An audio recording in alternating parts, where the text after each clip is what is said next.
சரி, வரவேற்புக்கு நேரம் ஆகுது, அதனால சாங்கியத்தை பே பண்ணி முடிச்சிட வேண்டியதானே? ஆமா, அது இருக்குல்ல. என்ன சாங்கியம்? நம்ம வழக்கப்படி கல்யாணத்துக்கு அச்சத அரிசிய பொண்ணும் மாப்பிளையும் சேர்ந்து செய்யணும் இல்லையா? ஆமா, அதை இப்பவே செஞ்சிடலாமே. இத பண்ணிட்டு நம்ம வரவேற்பை வச்சுக்கலாம். போய் பொண்ணு மாப்பிளை கூட்டிட்டு வாங்க. பார்வதி, நீ போய் தனாவையும் கார்த்தியும் கூட்டு வா போ. பத்மா, போ போய் கூட்டு வா. சரிங்க.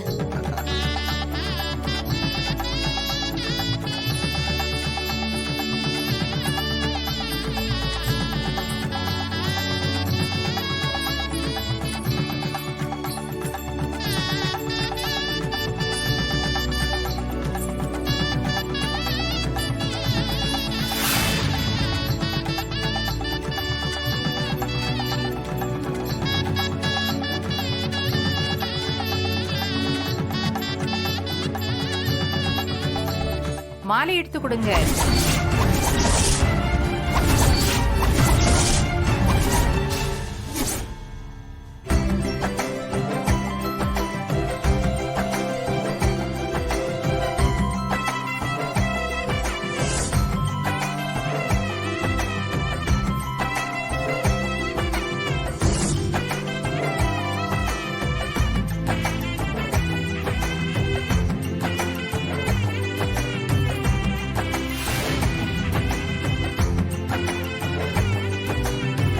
சிவா, அம்மா. நீ போய் அந்த அரிசி எடுத்து கொடு. சரிங்கம்மா.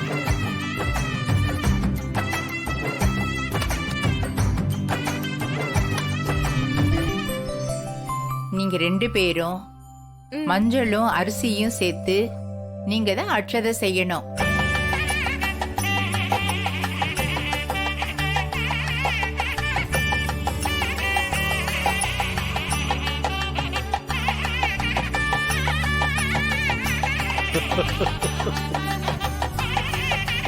இந்த 2 ஜோடியில எந்த ஜோடி அழகா மஞ்சளையும் அரிசியும் ஒன்னா கலந்து அர்ச்சதை செய்றீங்களோ அவங்களுக்கு 1 பவுன் மோதிரம் பரிசுடா. என்னண்ணே?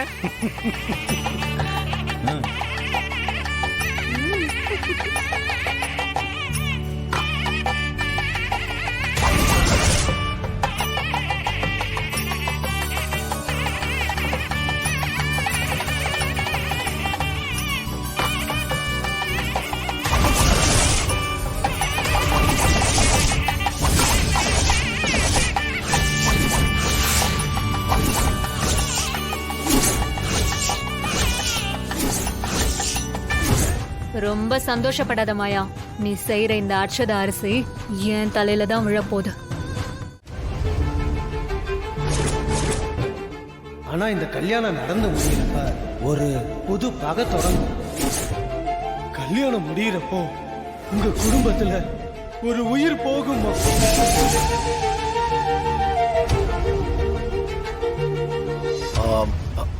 ஜானகி,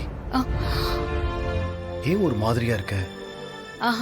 ஒண்ணும் இல்லைங்க, எதையோ வீட்டுல மறந்து அதெல்லாம் ஒண்ணும் மறந்துக்க வச்சு மாட்டேன். பேசாம இரு.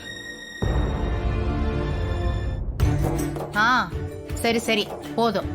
2 பேரும் அட்சதையை கரெக்டா பண்ணி வச்சிட்டீங்க. ஜானகி, அட்சதையை பத்திரமா எடுத்து வச்சிடு. நாளைக்கு காலையில கல்யாணத்துல இதுதான் எல்லாருக்கும் கொடுக்கணும். சரி பாட்டி, இந்த அர்ச்சதையை ஏன் எங்களை செய்ய சொன்னீங்க? பொண்ணு மாப்பிள்ளையே அவங்க கையால ஒன்னா செஞ்ச அட்சதை கல்யாணத்தப்ப அவங்களுக்கு ஆசீர்வாதமா வந்து விழுந்தா அவங்க வாழ்க்கை சந்தோஷமா நிலைச்சு நிக்குங்கிறது ஒரு ஐதீகம். அம்மா, நேரம் ஆகுதுமா, வரவேற்பு எல்லாத்துக்கும் தயார் பண்ணணும். அப்ப இந்த ட்ரெஸ் எல்லாம் இப்பவே கொடுத்து மாத்திக்க சொல்லிடலாம்ல?